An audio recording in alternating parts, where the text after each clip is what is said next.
मेरा नाम विमल कुमार है। प्रॉपर मैं बधाई से बिलोंग करता हूँ। तहसील सहसवान लगती है और तहसील सहसवान के अंदर एक छोटा सा गांव पड़ता है रमपुरा, वहां से मैं बिलोंग करता हूँ। बिजनेस के माध्यम से 30 तारीख तक इस बिजनेस की वो पावर है। ओडी A4 लेने जा रहा हूँ।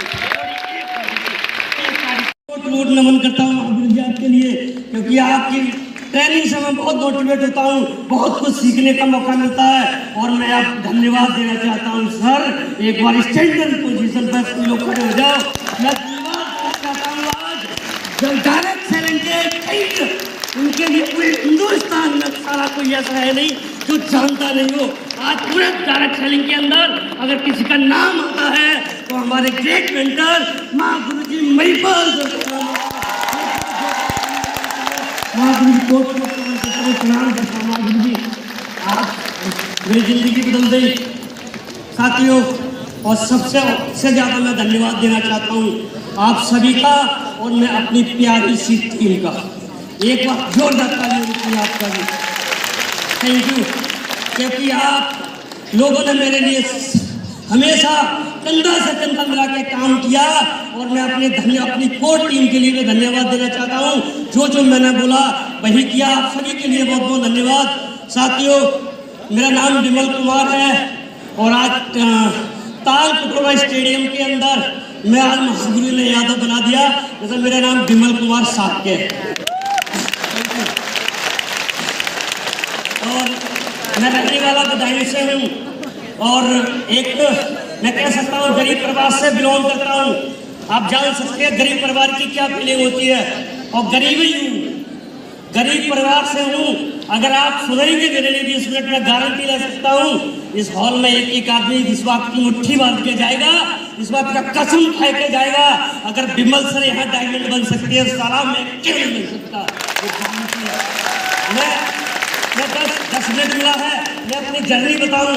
मेरा नाम विमल कुमार है। प्रॉपर मैं बधाई से बिलोंग करता हूँ। तहसील सहसवान लगती है और तहसील सहसवान के अंदर एक छोटा सा गांव पड़ता है रमपुरा, वहां से मैं बिलोंग करता हूँ। और मेरे पिताजी एक किसान है, मैं किसान नहीं बोल सकता, मजदूर बोल सकता हूँ। यस नो मुझे आज याद है वो दिन, याद मैं जिंदगी में कभी भूल नहीं सकता। जब मैं छोटा था और मैं पढ़ने जाता था तो उस समय मेरे गांव के सब बच्चे साइकिल से पढ़ने जाते थे और उस समय मैं पैदल पढ़ने जाता था। आप सोच कर देखो। और अपने गांव से रियोलाई मेरे 3 किलोमीटर है और 3 किलोमीटर के लिए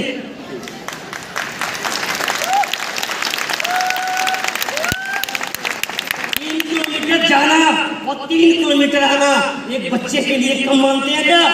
और वहां पर भी टोटल साइकिल से जाते थे। एक विमल सिंगल अकेला था, वो पैदल जाता था, मैं पैदल जाता था वहां पर। और आप क्या बताएं, मैंने 2 दिन देखे हैं। जब आपने देखा वो नवंबर और दिसंबर का ठंड पड़ती है नहीं पड़ती है, या से लो। उस समय मैं 1 साल अपने पिताजी से रोया था। उस समय गोल्ड स्टार जूते आते थे 180 रुपए के। मेरे पिताजी के पास इतना पैसा नहीं था, वो 200 मतलब 180 रुपए के लिए गोल्ड स्टार जूता खरीदवा दे। मेरे पैर सूज जाते थे ठंड के अंदर, मोटे पड़ जाते थे और मैं घर पे आता रोता था। और रोता इसलिए था क्योंकि मैं भगवान के लिए दोष देता था कि भगवान तुमने ऐसे गरीब परिवार में तुझे जन्म दे दिया। मैं नादान था उस समय, जाता नहीं, जो आता था वो बोलता था। मैं रोता था इसलिए क्योंकि इतने ऐसे गरीब परिवार में आपने जन्म क्यों दिया। और आप सोचते हो ऐसा हालात थी मेरी। पढ़ाई लिखाई की मैंने, BA किया, मतलब 5वें से हाई स्कूल किया, इंटर किया, और इंटर की एक हालत में आपको आज शेयर करूंगा और ये रिकॉर्ड भी हो रही है और उस बंदे के पास तक भी जाएगी। इस दिन के लिए मैंने इंतजार थैंक यू। एक बार मेरे गांव में एक प्रधान जी है, उसका नाम जयंती है, उनका लड़के का नाम है सतीश। लगभग 200-250 बीघा जमीन के जोता थे और मैं उनके खेत में मजदूरी करने के लिए गया था। इंटर की पढ़ाई थी, एग्जाम आने वाले थे, मेरे पास पैसे नहीं थे। उस समय में वहां पर उसके खेत में मजदूरी करने के लिए गया था। और हमारे गांव में एक बात होती है, जिसके खेत में हम मजदूरी करने जाते हैं उसी के घर से खाना आता है। यस नो, आज भी आता होगा, मुझे आज नहीं पता। उस समय उसी के घर से खाना आता था। दोपहर का समय था और एक खजूर के पेड़ के नीचे बैठे हुए थे। एक पल मुझे याद है और वही पल, वही दिन आज मुझे यहाँ तक लेकर आया था। हम बहुत सारे लोग थे, 10-15 लोग थे, उस मजदूरी करते थे और खाना आया और हम सब लोग खाना खा रहे थे और उस लड़के ने बोला था जिसका नाम सतीश है, उसने एक बोला था तेरे बाप की और तेरे भाइयों की मजदूरी करते करते जिंदगी निकली, शिवल्ला तेरी कैसे निकलेगी? भाई साहब कसम से मानो स्टेज पर हूँ, एक निवाला मेरे मुंह में गया था, अंदर नहीं गया, अंदर नहीं गया। उसके बाद मैंने पूरे दिन खेत में काम किया और घर पे जाने के बाद मैंने रोया और मेरे साथ मेरे भाई भी रोए, मेरे साथ मेरी मम्मी भी रोई कि अल्लाह क्या कर सकते हैं, क्या करें, जिंदगी है, मेरे पास कोई मौका नहीं था जिंदगी बदलने का।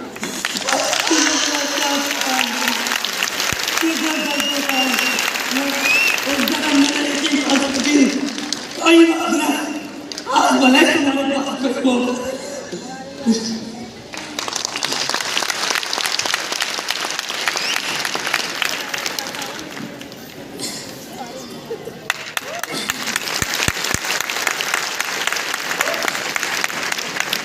उस समय में बहुत मैंने मेहनत की थी, उस समय में सोचता था कोई मौका मिले, कोई मौका मिले, और ऐसे चलते चलते पढ़ाई काफी हो गई, मैंने किया, लोगों ने बोला पढ़ाई लिखाई कर लेंगे तो जिंदगी बदल जाएगी।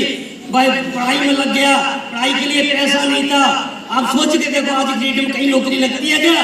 क्या नौकरी लगती है? नौकरी नहीं लगती। नौकरी उन लोगों की लगती है जिनके पास पैसा है, जिनकी सोर्स है, जिनके पास टैलेंट है। मेरे पास इतना टैलेंट भी नहीं था, पैसा भी नहीं था, कुछ नहीं था, मैं बहुत परेशान था। पढ़ाई की, एमए किया, एमए करने के बाद जब तक एमए किया था तब तक एक काम और हो गया। जानना चाहते हैं क्या हो गया? जानना चाहते हैं? तब तक हौला हौला 14 लाख रुपए कर्जा हो गया। कितना हो गया? पूरे परिवार पे 14 लाख खर्चा हो गया। बहनों की शादी की, ऐसे उसमें कर्जा हो गया और कर्जा चुकाने के लिए हम बहुत परेशान थे, हम बहुत परेशान थे। साला एक आता था, एक जाता था, एक आता था, एक जाता था, साले तरह तरह के सुना के जाते थे। आज मैं कह सकता हूँ साला दर्द होता है, उस समय मेरी बात नहीं मानी उन्हें, दर्द होता है। तो साला एक औकात, जिसकी औकात नहीं थी ना, वो जाएगा भाइयों की बेइज्जती करता था, मम्मी से आगे बोलता था सर हम तुम्हारी भैंस खोल ले जाएंगे, हम तो अरे जो करते तुम्हारी औकात नहीं देने की तो लेके हुआ। आज हमें बहुत दर्द दे रहा है। भाई दूर रहते, कोई प्लेटफार्म मिले, कोई मौका मिले, कोई रास्ता मिले, दूर रहते। और मैं कह सकता हूँ सर जो आदमी जैसा सोचता है ना उसका वैसा हो जाता है। मुझे अचानक महागुरु जी सदर यादव सर, महागुरु जी राहुल यादव सर मुझे भगवान के रूप में मिले, मुझे भगवान के रूप में मिले। Thank you. और उसी बीच में एक काम और हो गया, जानना चाहते हैं? उसी समय जब कर्जा था 14-15 लाख का, तो उस समय कुछ लोगों ने सलाह दे दी, अब एक काम करो, जो रोज रोज तुम्हारे घर पर आते परेशान करते हैं, आप एक काम करो, इकरारनामा करा दो। इकरारनामा, इकरारनामा जानते हैं ना? इकरारनामा 2 बीघा जमीन थी, तो 2 बीघा जमीन का भी इकरारनामा हो गया। और फिर 2 बीघा जमीन का इकरारनामा होने के बाद 11 महीने का ही होता है वो। 11 महीने में अगर आपके दम हो तो छिटा लेना, नहीं हो तो वो चली जाती है, ऐसा ही होता है ना। इकरारनामा में भी करा दिया। और किसी को अगर शक हो ना तो लिव स्टेट जो मेरे पास अभी भी रखा है, मैं लेकर भी आया हुआ, इसमें मेरा नाम है, मेरे भाई का नाम है, चारों भाइयों के नाम है, आप देख सकते हो।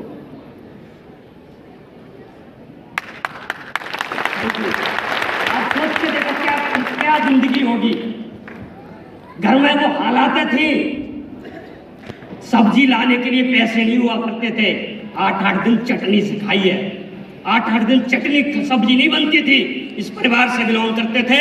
थैंक यू SBPS, थैंक हमारे मेंटरों ने हमारे लिए गाइडलाइंस दिया, मुझे बताया, मुझे संभाला और मैंने स्टार्ट कर दिया। उस समय मैंने दिमाग नहीं लगाया। पता है आजकल दिमाग कौन लगाते हैं? दिमाग वो लगाते हैं ना जो जिसका पेट भरा हुआ है, जिसका पेट खाली है ना, जिसे तड़प है पैसा कमाने की ना, वो ना एक्सक्यूज मारता है ना बहाना मारता है, बस वो एक ही काम करता है, मेहनत मेहनत मेहनत। और मैंने वही किया। Thank you. मैंने सिंगल परसेंट दिमाग नहीं लगाया, जो महागुरु जी ने बोला वही किया और करता चला गया, करता चला गया, करता चला गया। अगर आज बताने की बात करना, जिस दिन गांव के अंदर अगर कोई चंदा अंदा की बात आती थी ना, तो उन्हें पता था इनके घर पर जाएंगे 10-20 रुपए लोग दिखाएंगे। आज अगर सारा सबसे पहले नाम निकल के आता तो विमल का ही आता है। और आज चलना स्टार्ट किया, ब्रॉन्ज से स्टार्ट किया, डायमंड का सफर आप लोगों के सामने हुआ। ये सुनो, अगर इस बिजनेस के माध्यम से अगर मैं पैसे की बात करूं, आज मैं कह सकता हूं महागुरु जी के आशीर्वाद से इस बिजनेस की पावर है, सिस्टम की पावर है, पूरे के पूरे 80 लाख रुपए कमा चुका हूं। 80 लाख की टेस्ट मनी है। और आज अगर महीने की बात करूं तो लगभग 6 से 6.5 लाख रुपए आता है। आज मेरे पास अचीवमेंट की बात करूं, स्विफ्ट कार है और बहुत जल्दी हो सकती थी, बहुत थोड़ी सी समस्या आ गई, और आज यहाँ पर लग्जरी कार से आता था। आप सोच के देखो, एक जो आदमी इतनी गरीब परिवार से निकलकर, मैं कभी नहीं जानता था ओडी एक कार ही होती है, मुझे तो पता था पक्षी होता है। मैं रियल की बता रहा हूँ। तो मेरे गांव में ओडी के बारे में हम जानते ही नहीं थे, ओडी होती क्या है। जिसके घर पे खाने को कुछ हो ना, क्या वो ओडी के बारे में जान लेगा? बस बैलेनो, अल्टो, स्विफ्ट, ये सुनो। आज मैं कह सकता हूँ महागुरु जी के आशीर्वाद से सभी के, आज इस बिजनेस के माध्यम से 30 तारीख तक इस बिजनेस की वो पावर है, ओडी A4 लेके जा रहा हूँ।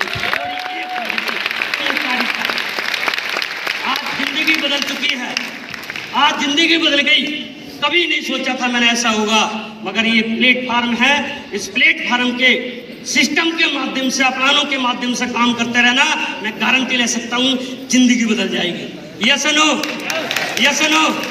एक कहानी के माध्यम, स्टोरी के माध्यम से मैं अपनी बात बयान करता हूँ। एक बार क्या हुआ, एक बीजना बेचने वाला एक राजा के महल में पहुंचता है, राजशहर में जाता है और वहां बोलता है इस बीजने की गारंटी 400 साल है। 400 साल कितनी है? 400 साल। तो लोग चक्कर में पड़ेगा, ऐसा क्या एक बीजना 400 साल कैसा चल सकता है, दिखाना भाई कैसा बीजना है। जब उन्होंने बीजना देखा तो उसकी हालत ऐसी थी, वो 2 दिन में ही टूट जाता। क्या दिन में? मगर वो एक्साइटमेंट के बाद बोलता सर 400 साल की गारंटी है, 400 साल की। तो वो उन्होंने सोचा एक काम करते हैं, राजा साहब के महल में लेके चलते हैं इस बंदे के लिए। राजा साहब के महल में लेके जाते हैं और वहां पर भी एक बात ही बोलता है, सर जो बीजना है ना, इसकी गारंटी 400 साल की है। कितने की? 400 साल की गारंटी है। राजा चक्कर में पड़ेगा, क्यों यार बेवकूफ बना रहा है, ये तो 2 दिन में ही टूट जाएगा। राजा साहब क्या बात कर रहा है, गारंटी है 400 साल, 400 साल चलेगा, 400 साल। राजा साहब ने ले लिया और बोल दिया अगले राउंड में एक बार आ जाना, घूम जाना। और वो ही हुआ, बिजना तो 2 दिन में टूटने ही वाला था, बिजना 2 दिन में टूट गया। और वो अगले राउंड पर जब आया उस शहर के अंदर, तो उन्होंने पकड़ लिया और राजा साहब के पास लेके गया। और राजा साहब के पास गया तो राजा साहब ने बोला क्यों भाई, तूने क्यों बेवकूफ बनाया था, तू तो बोल रहा था ये बिजना 400 साल चलेगा, ये तो 4 दिन भी नहीं गया था। तो उसने जवाब दिया था, जानना चाहते हैं, जानना चाहते हैं? उसने जवाब दिया राजा साहब आप भी गलती करोगे। उन्होंने क्या किया, जवाब दिया राजा साहब आप भी गलती करेंगे। तो बोला क्या गलती करेंगे, आपको पता है बिजना कैसे चलता है? अरे क्या बात है, बिजना कैसे चलता है? ऐसे ऐसे चलता है, ऐसे ही ऐसे चलता है ना? नहीं, बिजना ऐसे रखते हैं और मुंडी हिलाते ऐसे, गारंटी है 400 साल चलता, 400 साल ही चलता। ऐसा लो। तो यहाँ पर भी अगर डायमंड बनना है ना, तो दिमाग नहीं लगाना है, जो अपना लो सिस्टम बोला वही करते रहना। मुझे जैसे अगर मैं डायमंड बन सकता हूँ तो आप सब लोग डायमंड बन सकते हैं। बनने के लिए आए हैं, ऐसे लो। ऐसे ही फंक्शन के अंदर मैं एक फंक्शन में आईजी स्टेडियम में बैठा हुआ था और पीछे बैठा हुआ था, मेरी सीट नहीं मिली थी। 4 घंटे पूरा फंक्शन हमने अटेंड किया था खड़े होकर और दीवार पर बैठकर। उसी फंक्शन में हमने कमिटमेंट किया था, अगर विमल मर सकता है डायमंड बिना जी नहीं सकता, ये मेरा कमिटमेंट था। तो आज भी आप लोग ये कमिटमेंट करके जाना, कुछ भी हो, अगर विमल सर डायमंड बन सकते हैं, मैं गारंटी ले सकता हूँ इस हॉल में जितने लोग बैठे हैं एक एक आदमी डायमंड बन सकता है। ये सुनो, एक स्टोरी हो रहा है सर, जानना चाहते हैं, सुनना चाहते हैं? एक बार क्या हुआ, सीजन आती है, सीजन जानते हैं ना, जब किसान होते हैं तो उनकी चटनी की सीजन आती है, दुकानदार होते हैं उनकी भी सीजन आती है, सब लोगों की सीजन आती है, ऐसा ना हो। तो एक बार क्या हुआ, सीजन थी, सीजन पे तो किसकी थी, एक बार सब शादी ज्यादा होती है तो एक एक दिन के अंदर 10-10, 15-15 शादी होती है, ऐसा ना होती है, नहीं होती है, होती है। तो वहां पर भी जब सीजन होती है तो हर व्यक्ति पैसा ज्यादा कमाना चाहता है, चाहता नहीं चाहता। किसान अगर है तो वो भी ज्यादा पैसा कमाना चाहता है, दुकानदार है वो भी ज्यादा कमाना चाहता है, तो पंडित भी ज्यादा पैसा कमाना चाहते हैं। वो भी सोचते हैं एक एक दिन के अंदर 3-3, 4-4 शादी पड़े, ब्याह पड़े, ऐसा नो, ऐसा नो। तो वहां पर क्या हुआ, एक शादी थी और एक दिन में पंडित